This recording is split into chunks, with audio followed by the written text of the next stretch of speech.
예, 여러분, 8장 이제 두 개로 나눠서 한다 그랬잖아요. 이제 8장의 두 번째 강의를 시작하겠습니다. 여기 영하기까지 이제 마친 거고요. 그 다음 단계인데요.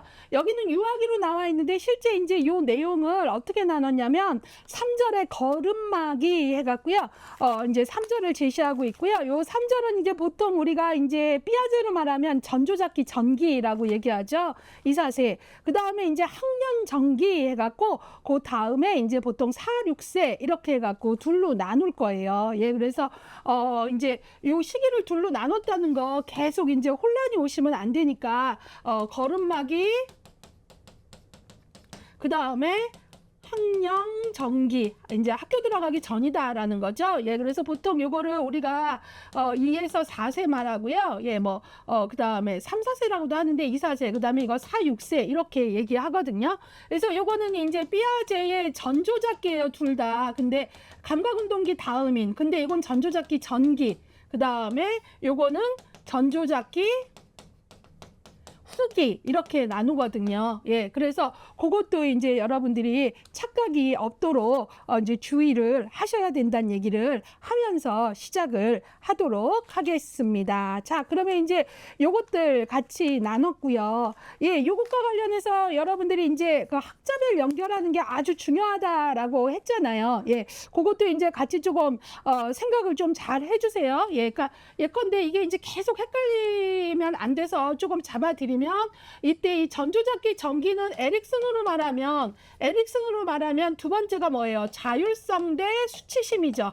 그 다음에 에릭슨으로 말하면 여기에 해당하는 게 학교 들어가기 전 자율성 대 수치심 다음에 뭐죠?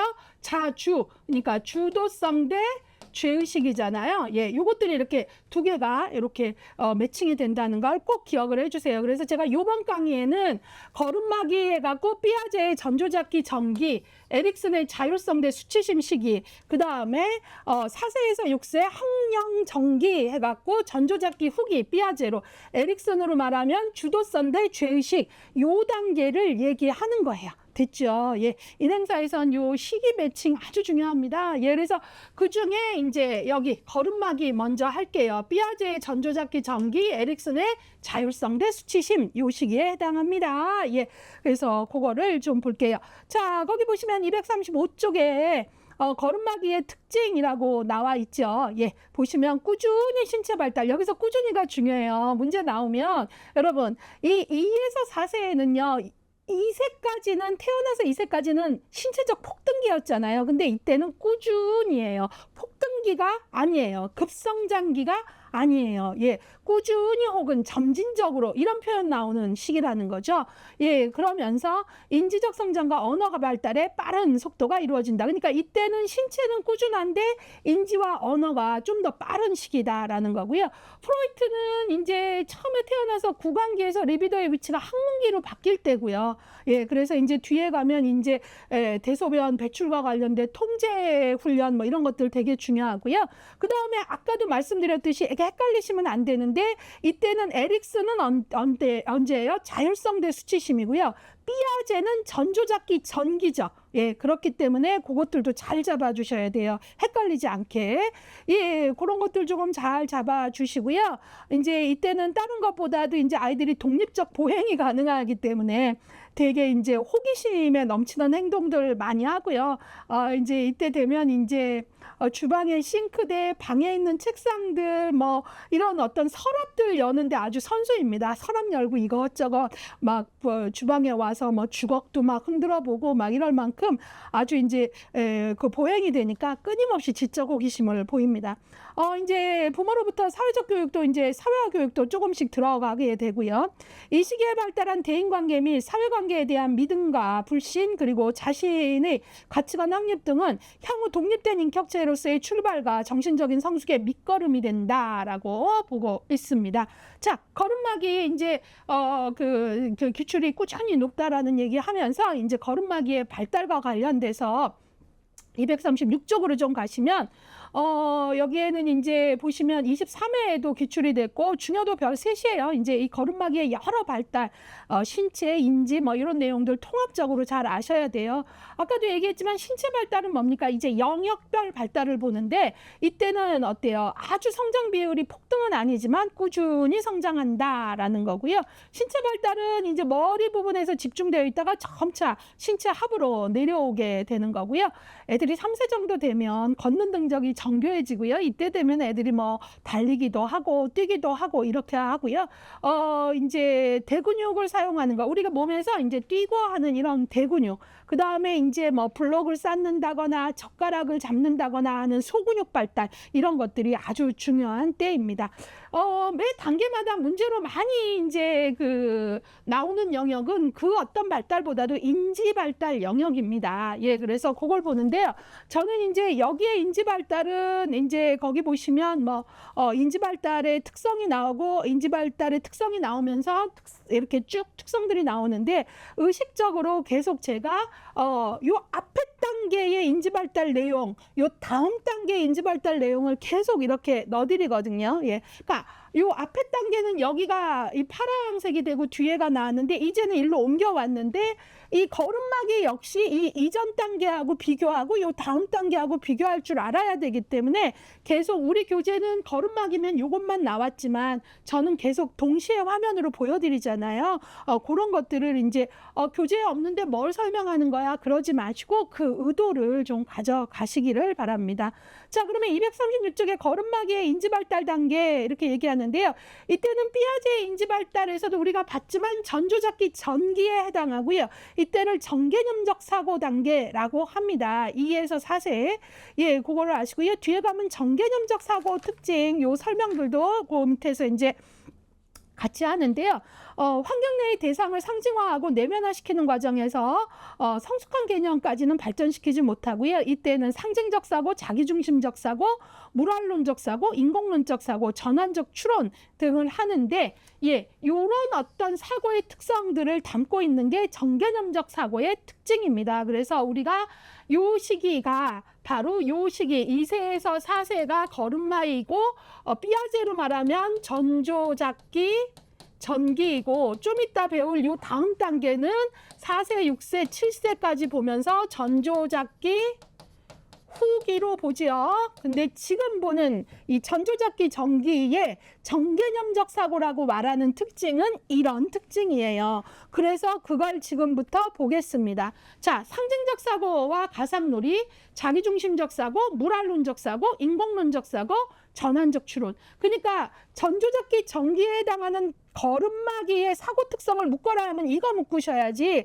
다른 거 묶으시면 안 된다라는 거예요. 그래서 이쪽 공부가 조금 어려워요. 앞에서 배운 피아제의 인지 발달을 더 이제 여기서 발달 단계하고 매칭을 하면서 하나하나 보셔야 되는 거죠. 그러면 아까도 우리가 감각 운동기를 이제 좀 그림 이미지로 같이 봤는데 이번에도 같이 볼게요. 내용은 요 내용인데 이렇게 보겠다는 거예요. 그 특징을 상징적인 그림으로 같이 보겠습니다. 그 얘기예요. 그래서 상징적 사고와 가상놀이라고 하는데요. 이때는 여러 형태의 상징으로 표현할 수 있는 상징적 사고, 예, 감각운동기 말기에 감각운동기의 하위 6단계 중에 맨 끝에 통찰기 되면 아이들이 이제 정신적 표상, 상징적 표상 이런 얘기 했잖아요. 그게 이제 시작되니까 이때 아이들이 그런 상징적 사고를 감각운동기 말기에 시작되면서 이때 언어를 습득하고 상상력이 풍부해지는 전조잡기에 이제 주를 이루면서 상징적 사고가 가능해지니까 애들이 이제 가상놀이가 시작돼요. 이 가상놀이란 뭐냐? 237쪽으로 가시면 가상적인 사물이나 상황을 실제 사물이나 상황으로 상징화하는 놀이예요. 예, 그래서 긴 막대기가 있으면 빠방빠방 하고 여기 이제 보시면 그리고 이제 집에 그 뭐 각종 그 상품 그 포대기 같은 거 있으면 목에다 묶으라 그래가지고 뭐 슈퍼맨, 배트맨 무슨 맨들은 다 하고 싶어 하는 거잖아요. 막 나른다 그러고 이런 놀이들을 하게 됩니다. 자, 그래서 아이들이 가상놀이, 상상놀이가 시작이 되고요. 이때는 이제 부모 행동의 모방도 더 잘하고요. 예, 이런 것들이 이제 아주 잘하게 됩니다. 자, 그 다음에는 이제 자기중심적 사고입니다. 예, 이때는 아이들이요, 자신과 타인을 구별할 능력을 생기기는 하죠. 이전에. 근데 얘네가 타인의 입장은 잘 몰라요. 타인의 입장이 되어서 생각하는 것까지는 안 되기 때문에 자기중심성이라 그래요. 예, 그래서 이제 자기중심성 때문에 다른 사람의 입장에서 사물을 볼 수 없고 그런 거예요. 그런데 이때 이 자기중심성은 이기심하고 다른 겁니다. 예, 그래서 그런 거 오해하지 마시고요. 예컨대 자기가 좋아하는 건 다른 사람도 좋아한다고 생각을 하는 거예요. 그래서 할아버지 생일인데 빵집에 갔더니 뽀로로 케이크 있으면 꼭 뽀로로 케이크를 사야 된다. 그러니까 자기가 좋으니까 할아버지도 좋을 거라고 생각하고요. 이때 이 자기중심적 사고 숨바꼭질 할 때요. 자기는 온몸이 다 보이는데 소파 뒤에서 책상 밑에서 얼굴만 가리면 엉덩이 다 보이는데 자기 안 보인다고 생각하고요. 찾으면 화냅니다. 예. 자, 이런 것들이 이제 이때 너무나 귀여운 자기중심의 모습입니다. 자, 뒤에 가면 청소년기의 자기중심이란 말이 또 나오는데요. 삐아제하고 청소년기의 자기중심성하고는 다른 거니까 착각하지 않으시고 지금은 삐아제의 자기중심적 사고를 얘기하고 있습니다. 꼭 기억해 주시고요. 그 다음에 이제 이때 또 아주 중요한 특징이 지금 걸음마기가 2세 4세인데 애들이 바로 물활론적 사고를 하는 거죠. 예, 그럼 물활론적 사고가 뭐냐? 무생물이 감정, 의도, 동기, 생각과 같은 살아있는 생명의 특징을 가진다고 느끼는 거예요. 예, 그래서 이제 애들이 그래서 귀여운 거죠. 그 무생물인데도 그 살아있는 생명이 느끼는 걸 같이 느낀다고 생각을 하니 얼마나 귀엽습니까? 예. 구름이 와서 햇님 가려갖고 햇님이 화가 났어. 뭐 이렇게 얘기를 한다거나 이런 거죠. 그 다음에 이제 인공론적 사고는 뭐냐면 세상의 모든 사물이나 자연현상은 사람이 자신의 목적에 맞도록 쓰려고 만든 것이다 라고 생각하는 거예요. 예. 그래서 사람이 집이 필요해서 집을 짓듯이 자연적인 것마저도 뭐예요? 인간이 필요해서 만들었다라고 생각을 하고 누군가 파란 물감으로 하늘을 칠해서 하늘이 파랗다 이렇게 생각을 하고 하는 이런 것들을 사람의 목적에 맞게 자연현상마저도 그렇게 생각하는 걸 인공론적 사고라고 합니다. 자, 그러면 또 이 시기에 또 아주 중요한 사고 특성이 뭐냐면 바로 전환적 추론입니다. 전환적 추론 어떤 건가 볼까요? 전개념적 사고 단계의 유아는 귀납적 추론이나 연합적 추론을 하지 못하고 그러니까 이런 류의 사고는 못하고 전환적 추론을 한대요. 그러면 이 전환적 추론은 우리가 비약적인 추론 혹은 전도추리라고도 하는데 이게 뭐냐면 특정 사건으로부터 다른 특정 사건을 추론하는 거예요. 그러니까 두 가지 사건이 인접해서 발생하면 서로 관계가 없는데도 두 현상 간에 인과관계가 있다고 생각하는 거죠. 자신이 동생을 미워했기 때문에 동생이 아프다. 그러니까 낮에 자기가 동생 심통나서 미워서 확 밀었는데 저녁에 동생이 열나서 응급실 가고 하니까 낮에 그 인접사건하고 연결을 해서 나 때문에 동생이 내가 미워해서 아프구나 뭐 이렇게 생각하는 그런 어떤 것들이죠. 자, 그런 것들 보시고요. 자, 그러면 이제 우리가 조금 버겁지만 이것들을 묶어내는 게 너무너무 중요하겠죠. 예, 그리고 묶어내기만 하면 소용없어요. 말 뜻을 알아야 됩니다. 예, 그래서 자꾸 이런 것들이 이미지 자료 넣어드리니까 조금 이제 여러분들이 같이 조금 생각을 좀 해보시고요. 자, 그 다음에는 이제 걸음마기의 사회정서 발달인데요. 정서 발달. 예, 일단 정서 발달의 특징이 있는데요. 무엇보다도 걸음마기에는 정서가 더 세분화되고 분화가 됩니다. 이전에도 정서 발달했죠. 근데 이때는 정서가 더 복잡해집니다. 예, 그것들을 조금 알고 계셔야 돼요. 분화가 두드러진다. 정서 분화가 두드러지게 나타난다라는 거예요. 지금 우리가 보는 단계 걸음마기 2세 4세입니다. 정서의 지속 시간이 짧고 강력하고 변하기 쉽고 자주 나타난다. 그러니까 정서 분화가 두드러지고 아이들이 감정이 조금 어때요? 청소년기도 되게 감정 기복 심한데 이때도 한 정서에 머무는 기간이 짧다라는 거야. 잉잉하다가 또 어떤 거 하면 픽 웃으면서 또 빵 터지고 뭐 이런 거죠. 예, 그 다음에 이제 점차 아이들이 그 정서 표현을 통제하는 능력도 조금씩 발생하기 시작하면서 이제 부정적 감정을 숨기는 능력. 예, 그러니까 인간의 정서 발달이 되게 정교화되는 거죠. 마음에 들지 않는데도 마음에 드는 척하고 뭐 이런 것들이 이제 조금씩 생겨나게 됩니다. 자, 그 다음에 이제 심리사회적 발달인데요. 이 심리사회적 발달이 239쪽까지 가면서 이제 중요한 내용들이 나오는데 이게 시험 문제에서도 많이 인용됩니다. 이 시기에 바로 걸음막이요. 예. 전조잡기 전기. 지금 우리는 이미 앞에 0에서 2세 감각운동기에서 태어나서 2세까지. 근데 지금은 어때요? 그 다음 단계 감각운동기 다음 전조잡기 들어왔는데 그 전조잡기 시기에서도 2세, 4세는 전조잡기 전기라 그랬잖아요. 이때 애들이 심리사회적 발달에서 자율성 발달, 자기통제 발달, 성역할 발달, 이게 이제 시험에서 많이 인용이 됩니다. 예, 그래서 그 얘기를 조금 할 건데요. 여러분들 교재하고 동일한 내용인데 이게 이제 쪽수가 넘겨지면서 이 시기에 심리사회 발달을 통으로 보는 눈이 없을까봐, 안 생길까봐 이렇게 넣어드린 거고, 교재에 있는 문장 그대로 넣어드렸어요. 문장을 따로 만든 게 아니에요. 예, 그렇기 때문에 요것들을 이제 지금부터 잘 볼게요. 그러면 저는 요걸로 볼게요. 자율성 발달. 유아는 부모와 분리된 존재임을 인식하기 시작합니다. 그러니까 아이가 태어나서 한동안은 엄마의 꼴 나라고 생각하는데 이때는 분리된 존재임을 알게 되고, 아이들은 이제 자기 주장 반항적 행동, 그래서 이때를 제1의 반항기라고 얘기합니다.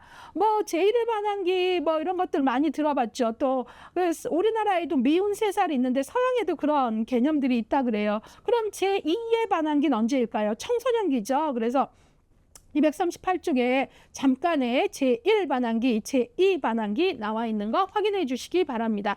자, 그 다음에 자율성과 자기통제 능력은 이때가 프로이트로 말하면 구강기거든요. 구강기가 아니고 항문기거든요. 이때 항문기에 아주 중요한 게 대소변 훈련이잖아요. 이게 자율성 발달, 또 자기통제 능력 발달에서 너무너무 중요합니다. 그래서 대소변 훈련은 개인의 자율성, 이런 것들의 아주 중요한 시기이죠. 예. 그래서 이제 싸하게 아픈 배를 알고 또 가서 변을 넣고 이런 것들, 그래서 자율, 통제 이런 것들 아주 중요한데요. 그래서 이때 또 뭐라고 하냐면 개인의 자율성과, 이전에는 아무데나 싸고 싶으면 싸고 싶었는데 이제는 통제를 훈련해야 되는 거잖아요. 예, 어느 정도 배가 아플 때 빨리 알아차리고 안전한 변기가 있는 데까지 컨트롤해서 가서 넣고 해야 되잖아요. 그래서 이때 나는 이전에는 그러니까 변만 봐도 아이고 황금변이야 하고 기저귀 갈아줬는데 이제는 그게 안 된단 말이에요. 그래서 개인은 아무데나 넣고 싶은 것과 사회적 요구는 통제해서 적절한 데 넣어, 이런. 그래서 최초로 사회와의 충돌, 갈등이 일어나는 시기를 이때로 보는 거예요. 자, 그렇다면 여러분 보세요. 앞에서 우리가 프로이트 배울 때 최초의 양가 감정이 나타났던 시기는 구강기 후기에 이유를 하면서 나타났던 거. 이 엄마가 그 엄마 맞나? 이게 뭐야? 저 따뜻한 엄마 아저씨 아니네 하면서 나타난다 그랬죠. 최초의 양가 감정. 근데 그거는 구강기 후기고요. 이때 학문기, 프로이트로 치면 학문기에 바로 최초의 이제 사회적 요구와 내 맘대로 하고 싶은 게 갈등이 일어나는 시기예요. 예, 왜냐하면 지금 이 시기가 프로이트로 치면 학문기잖아요. 그리고 대소변 훈련이 이거와 아주 관계가 깊은 거죠. 그래서 이런 것도 조심해 주시고요. 그러면 이제 자기 통제란 이제 그 통제 능력이 배변 훈련과도 관계가 깊지만 이 시기 자체가 이제 통제 능력이 아주 중요한 때라 자기 통제 능력은 대소변 훈련에서 시작된다 했는데 이 시기에 자기 통제와 관련된 이야기들을 같이 보자라는 거죠. 자기 통제 239쪽이죠. 예. 자기 통제란 요구에 일치하는 능력, 상황에 따라서 행동을 수정하는 능력, 다른 사람의 지도나 지시를 받지 않고 사회적으로 바람직한 방식으로 행동하는 능력입니다. 그래서 이 자기 통제는 대소변 훈련에서 시작이 된다라는 얘기를 했고요. 그래서 자율성, 맘대로 하고 싶은 것과 컨트롤 이런 것들이 이제 대소변 훈련하고 관계가 깊잖아요. 그래서 자기 통제는 충동을 조절하는 능력과 환경을 지배하는 능력, 두 가지로 나타난다 그랬잖아요. 예, 그래서 이 자기 통제에 대해서 지금 좀 더 들어가 보도록 하겠습니다. 자기 통제는 두 가지라 그랬어요. 예, 바로 뭐죠? 충동을 조절하는 것과 환경을 지배하는 능력. 예, 여러분들 교재 239쪽에 보면 이게 있네요. 지금 요때 걸음마기가 프로이트로 치면은 학문기하고 관련되는 때인데요. 자, 보도록 하죠. 예. 자, 충동의 통제, 분노에 대한 통제, 환경에 대한 통제 두 가지입니다. 예, 그래서 충동에 대한 통제. 유아는 부모가 말로 설명하거나 또는 벌을 주는 것을 경험하면서 이전까지는 다 막 잘했다 했는데 이제부터는 어때요? 부모가 애들이 왜 미운 세살 뭐 이런 거 하는 게 왜냐면 안 돼 소리를 듣기 시작하니까 애도 화가 나고 이런 거죠. 안 돼, 그만 이런 것들 하거든요. 그리고 애들이 이때는 이런 거를 이제 만약에 이름이 만약에 이름이 소리라면 애들이 이때 이거를 구분하기 시작해요. 소리야 이거하고 소리야 이거하고 구분을 하는 거죠. 예, 그러니까 이 부모가 말로 설명하거나 벌을 주는 것을 경험을 하면서 소리야 그러면 얘가 이거 아니구나 이러면서 분노를 통제하는 방법을 배웁니다. 부모의 분노 통제 방법을 모방하고 분노 통제 능력을 발달시키고요. 이제 이때 분노를 마음대로 표현하면 이제 여러 가지로 힘들어지죠. 그래서 이때는 분노를 이제 표현하면서도 통제를 잃지 않게 가르치는 것 이런 것들이 되게 중요한 거죠. 예, 그래서 분노를 다 참는 게 중요한 게 아니고요. 건강한 방법으로 표현하는 거잖아요. 그게 어렵다는 거예요. 예, 감정은 죄가 없습니다. 예, 그래서 감정은 심판의 대상은 아니에요. 그렇지만 감정을 잘 표현하는 건 중요하니까 이 시기에 그런 것과 관련이 되는 거죠. 그래서 분노에 대한 통제, 이번에는 환경에 대한 통제. 환경에 대한 통제는 유아가 자신과 관련이 있는 일상생활과 활동을 결정하는데 참여하려고 노력하면서 부모가 자꾸 이제 하지 말라고 하면 아이들은 좌절을 하면서 유아가 원하는 것을 수행하도록 허용해주면서 필요할 때 도움을 주는 것. 이게 부모도 되게 어려운 겁니다. 예, 그래서 환경 통제를 긍정적으로 경험하면 아이들은 자신감을 갖게 됩니다. 요쯤 되면 정말 애들이 신기할 정도로 뭐예요? 옷도 입혀주는 걸 입던 애들이 어때요? 아니야, 난 이거 입을 거야. 뭐 이런 것들을 한단 말이죠. 예, 그럴 때 이제 아이하고 부모가 어때요? 무조건 하지 마라가 아니라 애가 원하는 것을 하도록 하면서도 잘 이것들을 원하는 것만으로 살 수도 없잖아요. 그런 것들을 이제 아이하고 잘 타협을 하고 하는 이런 것들이 아주 중요한 때입니다. 그래서 요거고요. 이제 여기서 조금 더 말씀드리고 싶은 건 이런 어떤 통제와 관련돼서 에릭슨을 배우면 에릭슨에서 이때가 자율성 대 수치심이거든요. 예, 그래서 애들은 이때가 바로 뭐냐면 어떻게 하면 독립적일 수 있을까? 이게 자율성. 그래서 이때 내가 할 거야, 내가 이런 소리 되게 많이 하거든요. 예, 그런데 이거를 다 컨트롤을 하고 통제를 외부에서 강하게 하면 아이들은 어때요? 수치심을 느끼거든요. 그래서 이제 이 자율성을 아주 잘 키워나가도록 도와주는 게 쉽지 않은 일인 거죠. 예, 그래서 요거 보고요. 예, 그 다음에 이제 이때 또 아주 중요한 게 시험에 많이 인용되는 게 제가 볼 때는 딴 것도 중요하지만 이때 성역할 발달입니다. 예, 그래서 성역할이란 생물학적인 의미를 넘어서 사회화 과정에서 습득되는 것으로 그 사회에서 기대되는 남녀의 생활 및 행동 양식 규범을 의미한다. 예, 그래서 근데 이게 좀 교육하기 항상 조심스러운데요. 이게 그 사회에 기대하는 성역할 어느 정도 습득돼야 돼요. 그런데 이제 우리가 뭐 무조건 남자아이가 분홍을 입었네? 막 이런 식으로 하는 거는 건강한 거 아니고요. 넌 여자니까 뭐 분홍만 입어야 돼. 뭐 이런 것도 아니고. 예, 그래서 이런 부분들을 이제 너무 규정화해도 안 된다라는 것도 같이. 그 다음에 성정체감의 형성으로부터 시작되어 성역할 고정관념과 유형화된 성적 행동 양식을 발달시키는데 이때 이런 것들이 이제 밸런스가 잘 맞아야죠. 너무나 이제 이것들이 심하게 어떻게 고정화가 되면서 또 생기는 문제들이 또 있단 말이죠. 예, 그래서 이때가 이제 성역할 발달과 관련돼서 아주 중요한 때인데 이때와 관련돼서 중요한 개념들이 우리 교재에도 나와 있듯이 그냥 표로 했는데 동일한 거예요. 성정체감, 성역할 고정관념, 성항상성, 성안정성. 근데 성역할과 관련된 요 용어들이 비슷비슷한데 좀 정확히 잡아보자 이거죠. 성정체감, 자신이 남자 혹은 여자라는 사실을 인식하는 거. 나는 남자야, 너는 여자야 하는 거. 예, 그래서 자신을 남자, 여자로 이제 남자 혹은 여자로 범주화하는 것. 예, 그래서 이게 이제 걸음막이 한 2년 6개월 정도에서 3년 정도에 형성이 되고요. 성역할 고정관념은 사회적 어떤 역할 기대들 어느 정도 맞춰보는 거죠. 남자와 여자의 역할에 관해서. 그래서 이제 요거 있고요. 그다음에 성항상성. 성은 한 번 결정되면 고정되어 변하지 않는다라는 것이 성항상성의 개념적 정의입니다. 개념적 정의만 알려드리는 거고요. 예, 그다음에 성안정성. 남자는 자라서 남자가 되고 여자는 자라서 여자 어른이 된다는 사실을 인식하는 것. 이런 것들을 성안정성이라고 합니다. 이제 요 정도 보고요. 예. 이번에는 이 시기에 이제 그 사회복지 실천, 뭐, 우리가 앞에서도, 영아기의 중요한 실천의 포인트가 뭔가 했는데, 여기서도 그 실천 포인트를 좀 보도록 하겠습니다. 이 시기의 중요한 과업은 말 그대로 자율성을 확립하고 자기주장적 독립성을 확립하여 공격적인 충동을 억제하고 그것을 조절할 수 있는 능력을 획득하는 것이다. 그러니까 이때 자율성도 중요하고 동시에 또 컨트롤, 통제하는 힘도 키워야 되는 그런 시기입니다. 예, 이때 부모가 아주 중요한 게 일관된 태도로 허용되는 것과 허용되지 않는 것을 분명히 함으로써 아동들이 자신이 할 수 있는 것과 할 수 없는 것을 배우도록 하여 자기 통제가 이루어지도록 해야 됩니다. 예, 그래서 이때 부모가 훈육을 할 수 있어야 됩니다. 예, 그래서 이때 좋은 훈육이 뭡니까? 일관된 훈육이겠죠. 예, 그래서 무조건 너는 다 해줄게가 아니라 훈육은 해야 되고요. 일관된 훈육을 해야 돼서 부모 역시 무조건 아이만 낳는 게 부모가 아니잖아요. 부모력을 되게 길러야 되는 겁니다. 예, 그래서 이제 그런 것들이 아주 중요할 때다라는 것. 그래서 부모 역할 훈련이나 이런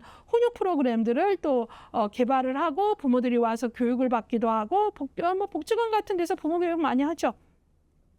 그 다음에 이제 이때 요쯤 되면 이때가 이제 3, 4세 막 이럴 때인데 이쯤 되면 이제 자폐 스펙트럼 장애나 아니면 지적 장애는 요쯤 되면은 아이들이 인지 발달과 관련되고 언어 발달과 관련돼서 이렇게 우리 아이가 뭔가 발달이 조금 느리다 혹은 이상하다라는 게 느껴지거든요. 예, 그렇기 때문에 이때 이런 것들 요 시기에 나타날 수 있는 장애에 대해서 알고 바르게 그런 어떤 전문 진단을 받고 조기 교육이나 치료를 받을 수 있게 연결하는 역할을 우리가 잘 해야 돼요. 예, 그래서 자폐 스펙트럼 장애, 사회적 상호작용 장애, 언어성 및 비언어적 의사소통의 장애, 상동적인 행동, 관심을 특징으로 하는 질환이다 했는데요. 대개 3세 이전에 발견이 된다라는 거죠.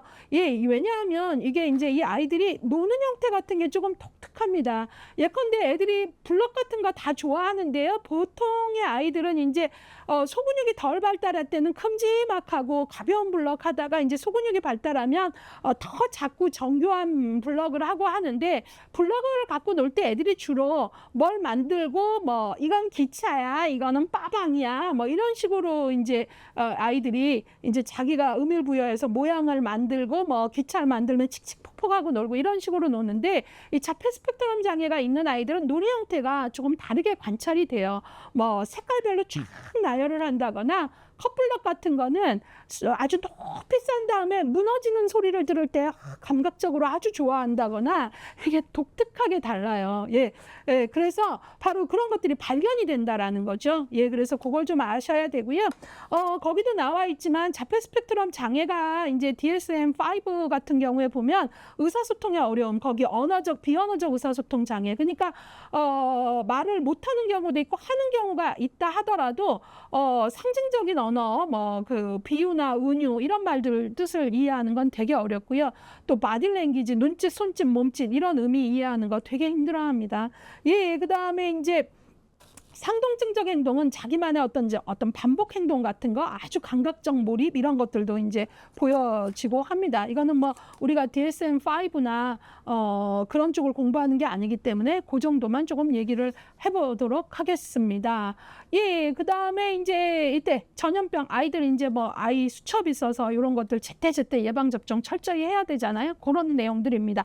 자, 그 정도 보고요. 이제 학년 정기로 넘어가도록 하겠습니다. 학년 정기 아까도 했죠. 이때 삐아제 언제예요? 이때 역시 전조잡기입니다. 4, 6세 혹은 4, 7세 정도까지인데요. 전조잡기 후기이죠. 그 다음에 에릭슨 언제입니까? 이때는 내가 할 거야 보다는 이때는 뭐뭐 해보자 하는 목적지향적 주도성이 나옵니다. 예, 그래서 이때는 주도성 대 죄의식입니다. 제가 에릭슨을 할 때 그때 중요한 질문이 있다 그랬잖아요. 처음에 신뢰대부시는 뭐예요? 세상은 안전한 곳일까라는. 그래서 이때 부모의 일관된 태도가 중요하다 그랬고, 요 바로 전에 걸음마기에는 뭐예요? 내가 할 거야 이런 자율성 이런 것들이고요. 요때는 이제 아이들이 뭐뭐 해보자 뭐 이런 것들이 좀 있어요. 주도성, 목적에 관한 어떤 목적 행동이 이제 확 올라오는 때고요. 예, 그래서 그런 것들을 이제 여러분들이 보시게 되겠습니다. 자, 그래서 이제 이때와 관련돼서 특징을 이제 큼직하게 보고 인지적인 것도 같이 설명을 하도록 하겠습니다. 학년전개의 특징 4세에서 6세 정도, 예, 전조잡기 후기죠. 삐아제로 말하면. 예, 그다음에 프로이트는 이때는 바로 그 유명한 남근기입니다. 그리고 이때 너무 중요하죠. 초기 형태의 양심인 초자아가 발달한다 그랬는데요. 여러분들 제가 프로이트 할 때 남근기 하면서 이런 말을 했죠. 남근기의 그 유명한 오이디푸스 컴플렉스.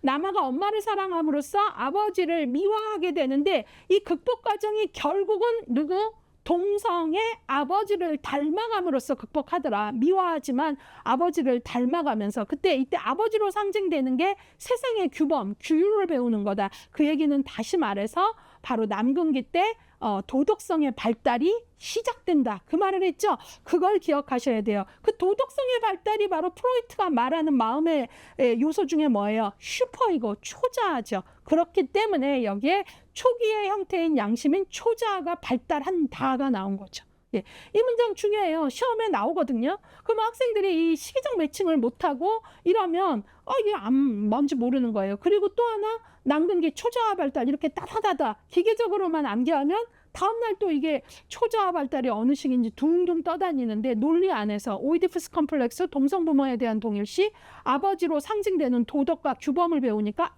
초자아 발달이구나. 초자아 발달의 시작이구나. 이렇게 하면 안 흔들리는 거죠. 예, 그렇게 외우셔야 돼요. 자, 그래서 그 밑에 오이디푸스 컴플렉스, 알락트라 컴플렉스 설명하고 이때 어때요?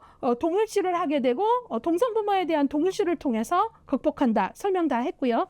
그 다음에 이제 에릭슨 이때는 어때요? 자율성 대 수치심 다음인 주도성 대 죄의식이죠. 주도성이 뭐예요? 어떤 목적의식을 향해 가는 거라 그랬잖아요. 예, 그래서 이때 이제 주도성을 갖게 되면 긍정적 자아 특질이 이제 목적에 대한 거잖아요. 그런 거 기억해 주시고요. 삐아제는 이때 전조잡기 후기입니다. 그쵸? 예, 그리고 이때는 이제 직관적 사고라 그래요. 그것도 이제 같이 배워보고요. 그 다음에 도덕성 발달에서는 이때는 이제 그 전조잡기 후기부터 도덕성이 발달한다 그랬는데요. 바로 삐아제는 도덕성을 타율적 도덕성과 자율적 도덕성으로 나눴는데 이때는 이제 발달하기 시작하니까 타율적 도덕성이고요. 콜버그의 도덕성 발달 3수준 6단계의 첫 번째가 전인습 수준이니까 전인습적 도덕성이 해당한다라고 나온 거죠. 예, 그래서 여러분들이 이 시기에 이 단어가 여기에 와 있는 게 꽉꽉 이제 여러분들이 이렇게 자리매김을 해야 돼요. 안 그러면 문제 나오면 이 단어가 여기에 있어야 되나 딴 데에 있어야 되나 막 둥둥 떠다니죠. 자, 그 다음에 이제 애들이 근육과 골격은 꾸준히 발달하고요. 수개념 발달이 조금씩 시작이 되면서 한 6세 정도는 10가지 정도는 셀 수 있습니다. 그 다음에 수의 종류는 알지만 상하의 개념은 구분 못해요. 이때는 수의 종류는 조금 한 10가지는 알아요. 예. 근데 이제 상하위 개념이 없다라는 건 상위 개념, 하위 개념이 없다는 건 앞에서 삐아제 배울 때 요 다음 단계가 가야 제가 뭐를 한다 그랬어요. 유목화, 분류화한다 그랬잖아요. 생물, 식물, 뭐 이렇게 식물 안에서도 꽃 하면은 뭐 또 장미, 개나리 있는데 장미 하면 또 빨간 장미 뭐 이런 식으로 해서 제가 큰 이름, 작은 이름 했잖아요. 그거는 언제 생기냐면 요 다음 단계에 생기거든요. 그렇기 때문에 여기에 수의 종류는 한 10가지는 아는데 상하위 개념은 완전히 구분하지 못하고 그 얘기는 아직 유목화, 분류화는 안 됐다라는 뜻인 거죠.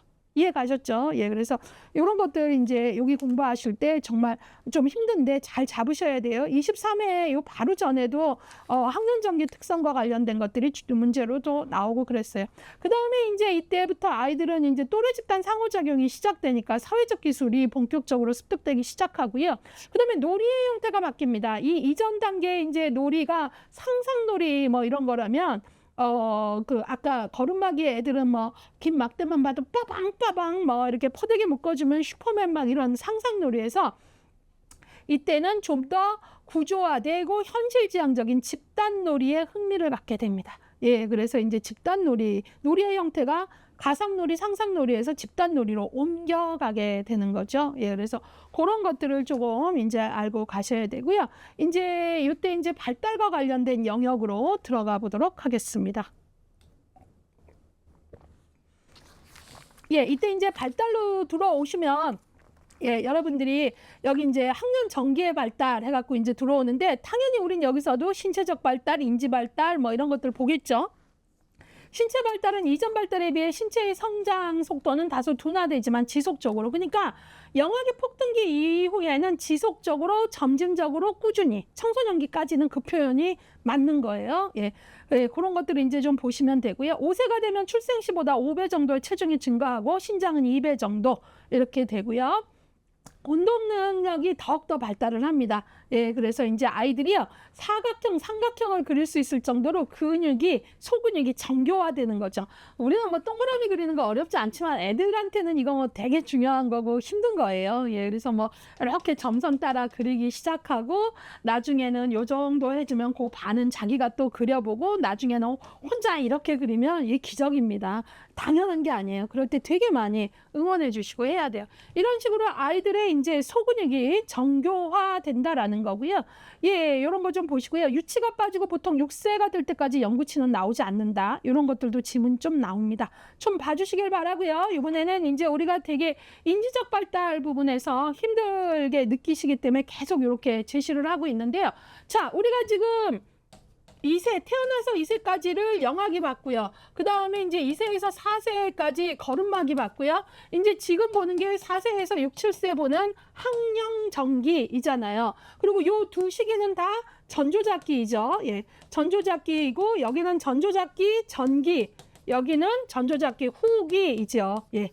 그래서 이제 요것들을 보고 있고 특히 에릭슨은 이 시기에 어느 시기예요? 에릭슨은 죄의식을 느끼고 그 다음에 주도성과 죄의식 요거고, 예, 요 시기들을 이제 알고 계시고 삐아제는 아까도 봤지만 이 시기에 그 남근기다라는 얘기를 했죠. 그러면서 이제 그 프로이트의 남근기, 그 다음에 삐아제의 전조잡기 후기, 에릭슨의 주도성 대 죄의식인 이 학년 전기의 인지적 발달, 삐아제가 말하는 전조잡기 후기의 인지적 발달을 보면 직관적 사고, 보존 개념 획득을 어렵게 하는 인지 특성을 보인다 그랬어요. 그러면 직관적 사고가 뭔지도 봐야 되고요. 이때 바로 보존 개념 획득이 아직 안 됐단 말이에요. 그러면 이 보존 개념 획득은 제가 요 다음 단계 구체적 조작기 아동기 배울 때 나오죠. 그때는 당연히 보존 개념이 획득이 되는 거죠. 예.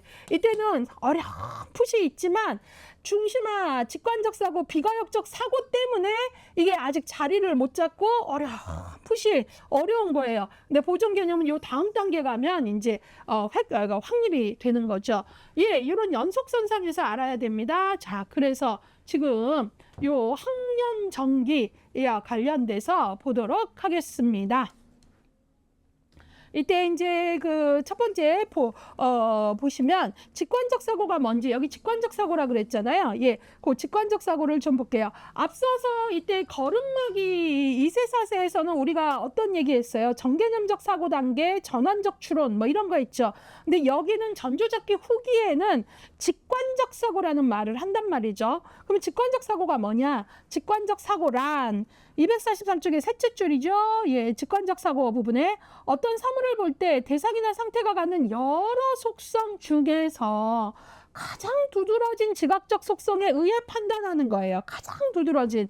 예, 그래가지고 이제는 가장 두드러진 어떤 거에 꽂혀서 판단을 하는 거죠. 그거에 꽂혀갖고. 예, 그래서 그렇게 판단하는 걸 우리가 직관적 사고라고 합니다. 예, 그래서 이제 이때는 정신적 표상에 의한 사고는 가능하지만 아직 개념적 조작 능력, 예, 정보를 이렇게 논리적으로 처리하는 걸 개념적 조작 능력이라고 하거든요. 논리적으로. 근데 이 논리는 이때 없어요.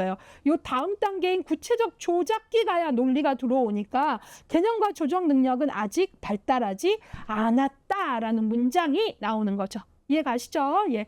지금 처음 이걸 들을 때는 복잡하고 너무 많아 생각만 드는데 조금 반복적으로, 그래서 끝나면 딱딱 자기화를 좀 하셔야 돼요. 자기 그 주체적인 자기주도 정리도 좀 하고 이렇게. 자, 그래서 이때 직관적 사고를 하기 때문에 보존 개념이 형성되지 못한다라는 거죠. 244쪽.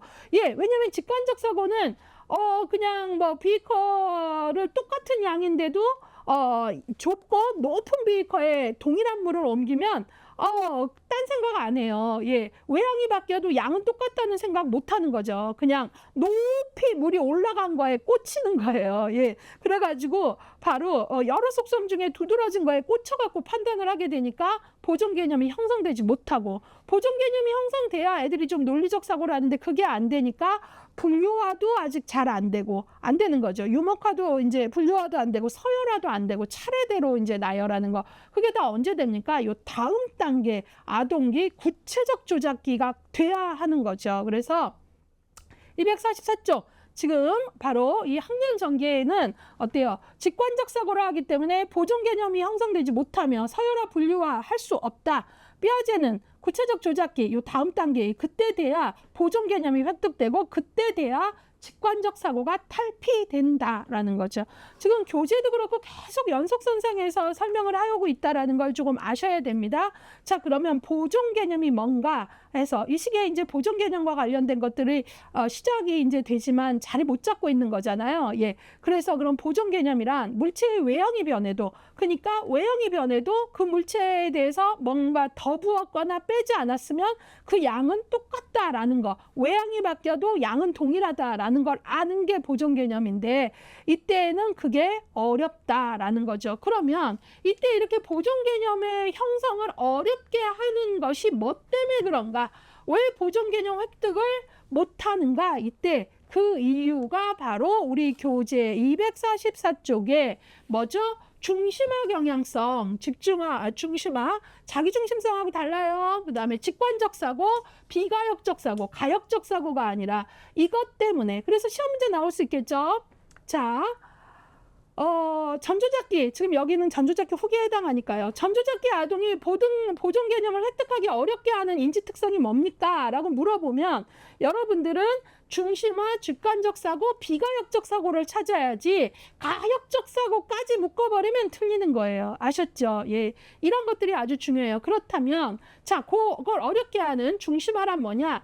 두 개 이상의 차원을 동시에 고려하지 못한 채 한 번에 한 가지 차원에만 주의를 집중하는 걸 중심화. 그러니까 한 가지 차원에만 집중을 하고 딴 건 무시해버리는 그런 특징이 있는 거죠. 예, 그래서 이제 이 보존 개념에 관한 실험 이제 계속 얘기가 나오는데요. 보존 개념에 관한 실험에서 물의 양은 잔의 밑면적과 높이에 의해 결정되는데 이 전조잡기, 이때 애들은 직관적 사고 어느 하나에 꽂혀버리잖아요. 그래서 두 가지 차원을 동시에 못 보는 거예요. 한 가지 차원만 보고 답을 하는 거죠. 물의 높이가 높은 컵에 물이 더 많다고 대답하거나 면적이 넓은 컵에 담긴 물이 더 많다. 그러니까 뭐든 꽂힌 것에 그것만 이제 보게 되는 거죠. 중심화. 그 다음에 이제 직관적 사고는 어떤 걸 볼 때 여러 속성 중 두드러진 거에 꽂히는 그 자체를 직관적 사고, 예, 여러 가지를 못 보고, 예, 그러니까 아이들이 이제 유아기에 이제 이것들을 볼 때 여기 높이에 꽂히는 그거 직관적 사고, 두드러진 거에 그렇게 되면 보존 개념 어려운 거죠. 그 다음에 비가역적 사고, 어떤 변화가 일어났을 때 이전 상태로 돌려놓는 걸 가역적 사고라고 하거든요. 예, 그러니까 과정을 다시 거꾸로 되밟아보는 역조작의 원리를 아는 거죠. 이거 거꾸로 다시 부어보면 똑같은지 아닌지 알아요. 이거를 가역적 사고, 역조작의 원리를 이해한다라고 얘기하는데 이 시기의 아동은 전조잡기 후기 4세, 6세 아동은 거꾸로 되밟아가는 사고를 못해요. 예, 역조작의 원리를 적용하지 못해요. 그러니까 애들이 역조작의 원리를 아는 걸 가역성이라고 하잖아요. 거꾸로 되밟아보는 사고. 근데 그게 안 되니까 가역성 앞에 아닐 비가역성 들어간 거예요. 이해가시죠? 예. 그래서 여러분들이 시험 문제에 보존 개념의 획득을 어렵게 하는 것들만 묶어라 하면 요것을 묶어야 되고, 요 다음 단계 가면 또 어떤 게 나오냐면 보존 개념 획득을 가능하게 하는 요소 3가지가 또 나와요. 그러면 그거하고 또 헷갈리시면 안 된다라는 걸 당부드리면서 보도록 하겠습니다. 자, 이번에는요. 그러면 이제 요것도 봤고요. 내용 좀 많죠? 여기 조금 버거워들 하세요. 저도 알고요. 근데 이제 아동기까지만 조금 버겁고요. 그 다음부터는 조금 더 수월해집니다. 그리고 반복하면 되게 많았던 내용이 이렇게 얇아지는 느낌이 있어요. 이제 그때 되게 공부하는 맛이 생기죠. 거기까지만 좀 인내심을 갖고 가보세요.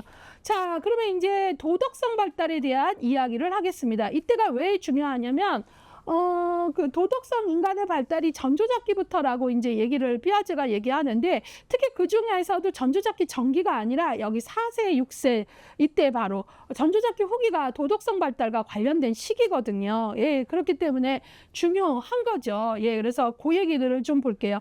일반적인 특징, 예, 그래가지고 도덕성 발달의 일반적인 특징을 보고요. 그 다음에는 여기 시험 문제에 잘 나오는 부분이에요.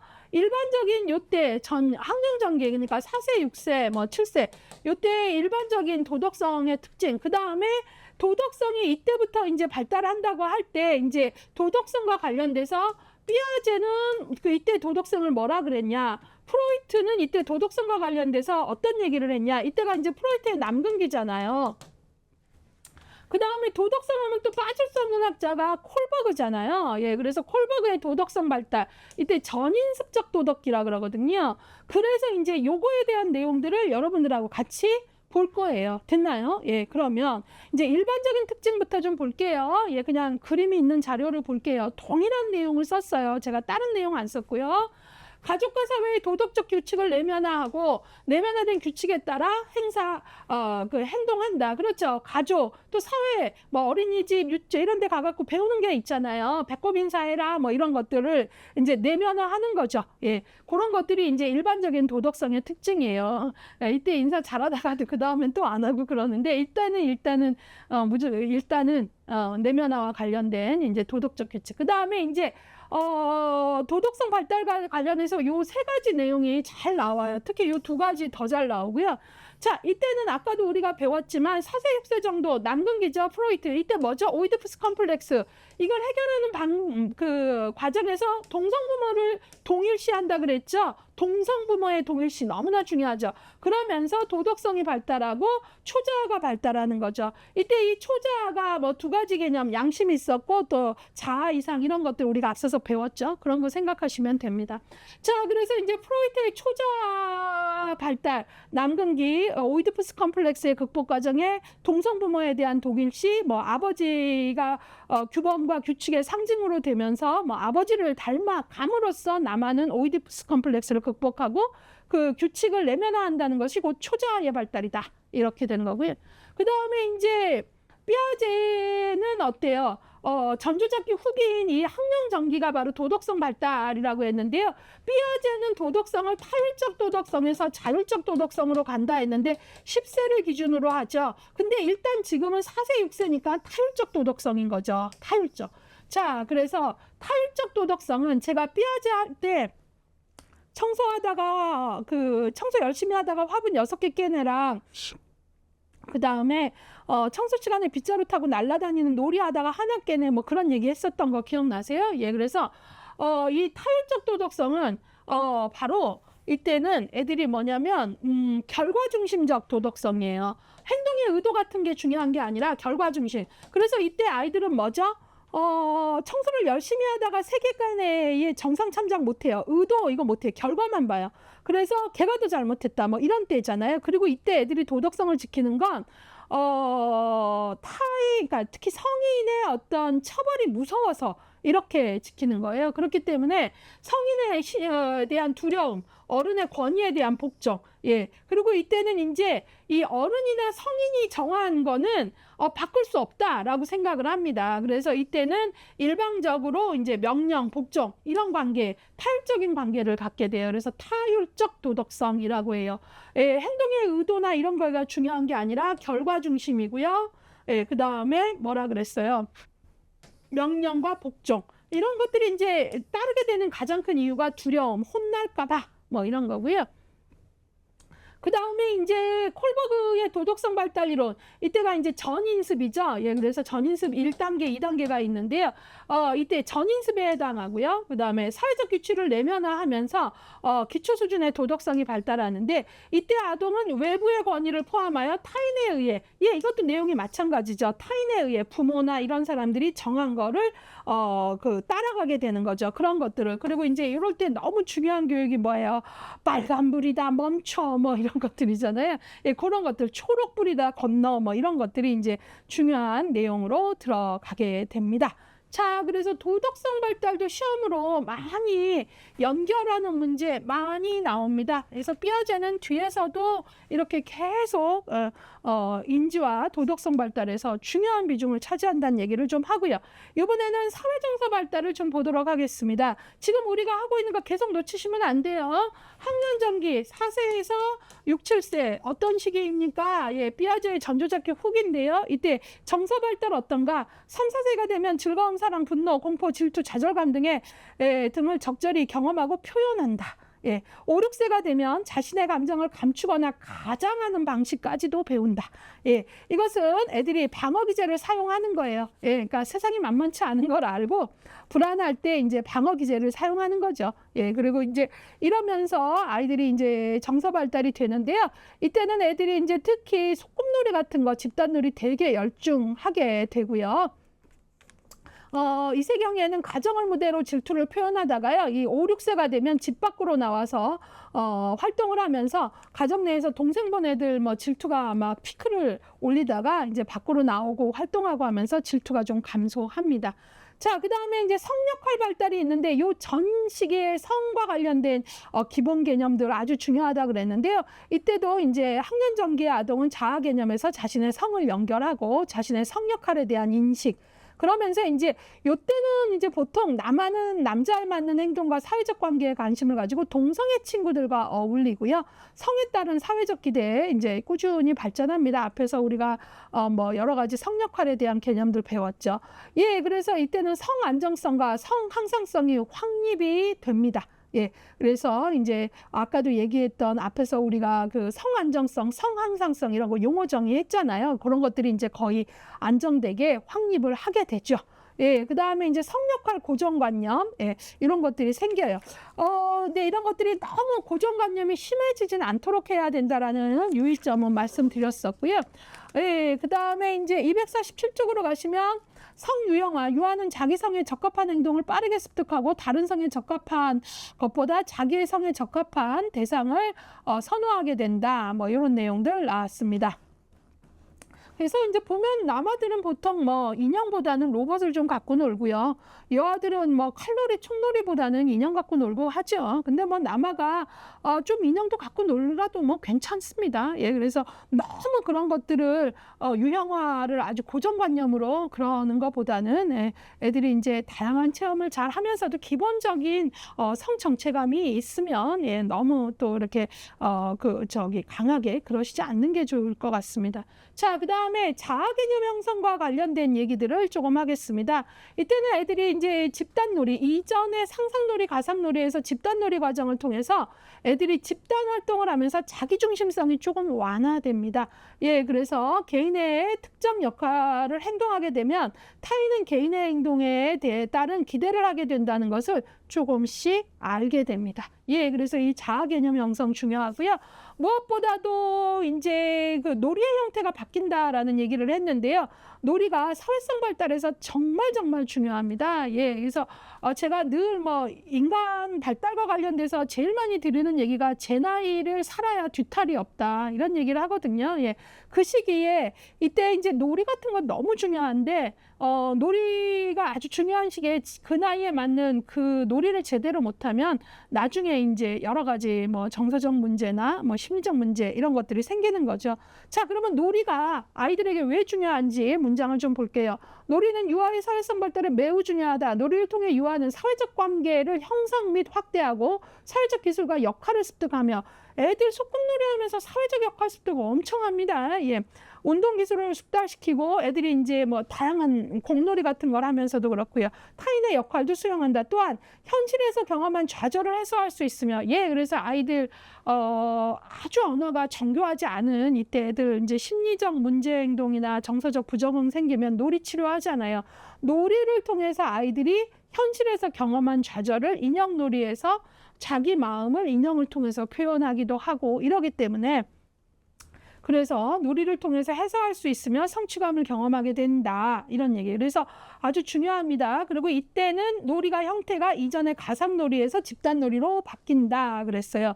예, 그래서 이제 집단놀이에 대한 얘기가 나오고는데요. 맨 끝에 문장 보시면 집단놀이는 걸음마기의 상상놀이와 가상놀이 같은 말이죠. 아동기의 단체놀이 혹은 팀놀이라 그래요. 이건 놀이 사이의 과도기적 형태다라고 했는데 그 얘기가 어떤 말인지 조금 알려드리도록 하겠습니다. 예, 그 다음 페이지 가시면 248쪽에 한 걸음 더의 그 집단놀이, 단체놀이 뭐 이런 것들이 이제 나와 있는데요.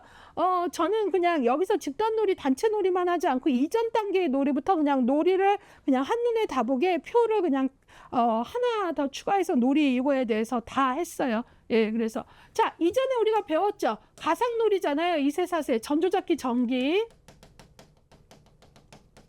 전기죠. 예. 이때 가상놀이 여러분들하고 아까 배웠죠. 아이들이 바로 그 가상의 상징화. 그래서 뭐 빠방빠방 뭐 이런 얘기도 하고 베개 갖고 아가라 그러고 뭐 이런 얘기 했죠. 근데 이때 되면은 전조잡기 후기가 되죠.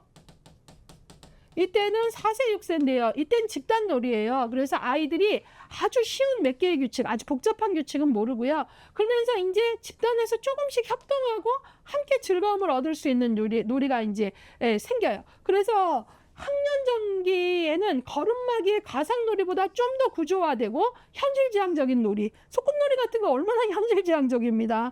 애들 소꿉놀이 잘 보면요, 집에서 엄마 아빠가 부부싸움 어떻게 하는지 이제 너무나 리얼하게 보이기도 하고 그렇습니다. 예, 그래서 애들이 이제 집단놀이를 더 많이 흥미를 갖게 됩니다. 집단놀이는 걸음마기의 상상놀이와 아동기 단체놀이 사이의 과도기적 놀이 형태다. 그 얘기가 뭐예요? 놀이에 있어서 이때 걸음마기의 상상놀이와 요 다음 단계인 아동기의 단체놀이 사이에 있는 놀이가 집단놀이잖아요. 예, 그러니까 이게 뭐다? 과도기적 놀이 형태다라는 거예요. 자, 그러면 이 다음 단계에 우리는 아동기의 단체놀이를 얘기할 거예요. 근데 지금 요 흐름을 좀 볼게요. 단체놀이는 이거 쉬운 몇 개의 규칙이 아니라 심판이 필요하고 규칙이 매우 복잡해져요. 예, 여러분들 애들이 피고할 때 아웃 뭐 밟았잖아 막 이러면서 막 그러잖아요. 그래서 여기는 규칙이 매우 복잡하고 단체놀이를 통해서 애들은 이제 경쟁의 다양한 측면을 깨닫게 되고요. 놀이에서도 이제 뭐예요? 분업의 원리. 자, 우리가 저 팀을 이기려면 말이야. 뭘 잘하는 너는 뭐를 맡아? 수비를 맡아. 뭘 잘하는 너는 뭘 맡아? 이런 게 되는 거죠. 그래서 분업의 원리와 이런 것들을 통해서 집단의 목표를 개인의 목표보다 상위에 놓는 그런 특징들을 보여요. 그러면 이 단체 놀이를 통해서 이제 애들이 학교 들어가면 이제 7에서 12세니까 어떤 것들을 배우냐? 집단 목표를 자신의 개인 목표보다 상위에 놓는 거. 예, 그런 것들. 우리 팀이 이겨야지 뭐 이런 거. 공동의 목표를 성취하기 위해서 자신의 역할을 성실히 수행하는 노동 분배, 역할 분배, 분업의 원리를 배우게 되고 경쟁의 본질과 승리의 중요성, 특히 여기서 페어플레이 같은 거, 야 이기긴 했는데 왜 이렇게 기분이 그러냐, 뭐 이런 어떤 자 그러면 정말 잘 이기는 건 뭐냐 이런 협동과 경쟁의 원리 이런 것들이 이 다음 단계예요. 그러니까 이 제 나이를 살아야 된다는 건 여러 가지로 설명할 수 있는데 놀이에서도 이게 아주 중요합니다. 아이들이 집단 놀이가 잘 안 되면 이때 와서 단체 놀이도 좀 쉽지 않아요. 예, 그래서 애들이 잘 논다는 건 어마어마한 발달을 얘기하고 있는 거죠. 예. 그래서 우리 아이가 놀이를 안 좋아하고 친구들하고 잘 안 어울리니까 학습지 풀 시간이 더 많아서 오케이 하실 수 있는데 되게 위험합니다. 나중에 이제 뭐 이 표현이 어떨지 모르지만 심리적 문제가 크게 나옵니다. 예, 그래서 여러분들이 제 나이를 잘 사는 것, 특히 그 영유아기 아동기 애들은 어때요? 제 나이에 놀이를 제대로 노는 거 이게 모든 발달에 있어서 아주 중요합니다. 예, 그 얘기 꼭 강조하고 가고요. 예, 그러면 이따가 제가 아동기 할 때 이 단체 놀이는 조금 가볍게 가도 이 맥락 안에서 이해가 되실 거죠. 그래서 놀이와 관련돼서 문제 나오면 딱 이 표가 떠올라야 됩니다. 예, 가상놀이, 집단놀이, 단체놀이 시기 매칭하고 요 차이가 뭔가 아는 것.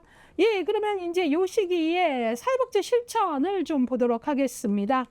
요 시기 이제 뭐 가상놀이, 집단놀이, 단체놀이는 뭐 설명했고, 뭐 가상놀이, 뭐 곰인형 밥 주고 애들 정말 신기하잖아요. 병원 갔다 오면 그 뿡뿡이 같은 인형 놓고 병원에서 의사 선생님이 한 걸 정말 똑같이 해요. 예, 그런 거 가상놀이. 그다음에 집단놀이는 아까 얘기했고요. 이때는 규칙이 아주 강력하진 않지만 조금씩 배우게 되고요. 소꿉놀이 같은 거. 그다음에 단체놀이나 아동기에 왔을 때 이때는 역할의 분화도 되고 뭐 경쟁과 또 우리의식 협동 이런 거 얘기했고요. 자, 그러면 이제 학년전기 사회복지 실천과 관련돼서 볼게요. 자, 248쪽부터 249쪽까지 나오는데요. 예.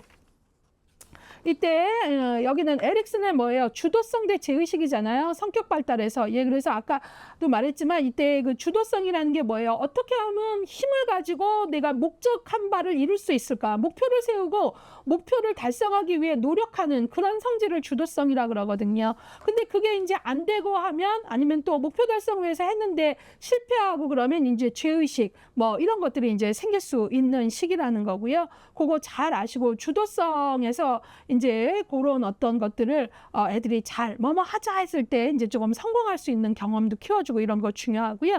그 다음에 이제 요때 그 설명은 이제 에릭슨 설명은 됐고요. 정서적인 측면 발달 조금 볼까요? 예, 이때는 아이들이 즐거움, 사랑, 분노, 뭐 질투, 좌절감 등 적절히 경험하고 그 다음에 경험만 하는 게 중요한 게 아니에요. 자기 감정을 적절히 표현할 수 있도록 도와주시는 거 아주 중요하고요. 성역할 고정관념이 너무 심화되지 않도록 하는 것도 조금 여러분들이 주의하셔야 됩니다. 자, 그다음에 인지발달 측면, 예, 이때는 전조잡기 조금 후기에는 애들이 이제 학교 갈 준비도 조금씩 하고 하면서 지적 장애에 대한 그런 감지들이 조금 생기세요. 예, 그래서 이제 지적 장애가 중요한 걸로 올라오는데요. 249쪽에 보면 지적 장애를 우리가 어떻게 판단을 하냐면 지능이 평균보다 낮는 거예요. 그래서 보통 지능으로는 IQ 한 70 정도 기준으로 보고요. 근데 이때 이것만 보지 않아요. 이것만 보지 않고요. 적응 기능도 함께 봐요. 그러니까 지능이 IQ 검사로만이 아니라 사회적 적응 능력도 꼭 같이 봐서 종합적으로 판단하고요. 그 다음에 이제 과거에는 뭐 지적장애 판단할 땐 18세 이하에만 진단한다 했는데 요즘에는 나이 규정은 빠졌지만 보통 지적장애는 뭐 요 시기부터 알게 되고 18세 이전에 발생하죠. 그러면 이제 18세 이후에도 지적장애가 발생하는데 그런 경우는 뭐 사고로 이제 뇌가 다친다라거나 아니면 이제 더 나이 들어서는 치매에 따른 지적장애나 이런 거죠. 예, 그런 것들이고요.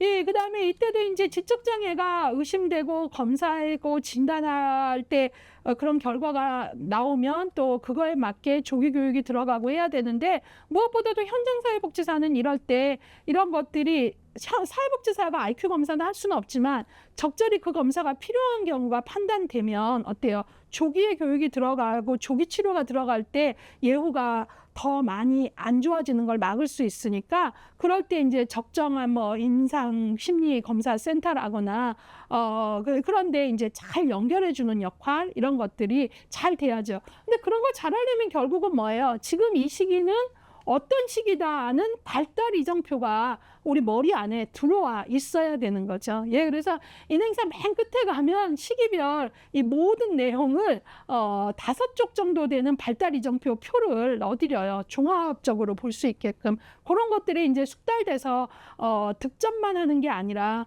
1급만 따는 게 중요한 게 아니라 현장에서 딱 나에게 이렇게 좀 자리 잡고 있을 때 발달 이정표가 그럴 때 이제 현장에서 유용한 도움이 되는 거죠.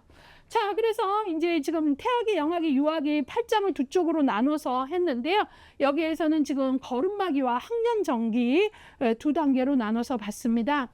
여러분들이 공부하시면서 느꼈겠지만 와 너무 많다. 그러니까 왜냐하면 그 시기 발달 연령 구분해야죠. 학자별 그 시기 명칭과 특성 연결해야죠. 또 그게 이제 신체, 인지, 정서, 도덕성 발달 연결해야죠. 이게 만만치 않아요. 그래서 누가 머리가 좋으냐보다는 누가 반복해서 변별력에 정확히 변별하고 그다음에 연속선상으로 또 다시 한번 볼 수 있냐. 이게 중요하니까요. 그런 훈련을 좀 하시고 이런 어떤 내가 내 언어로 정리하기, 괄호 넣기, 그 다음에 OX 꼭 풀어보시기를 권합니다. 자, 이렇게 해서 8장을 마치도록 하겠습니다.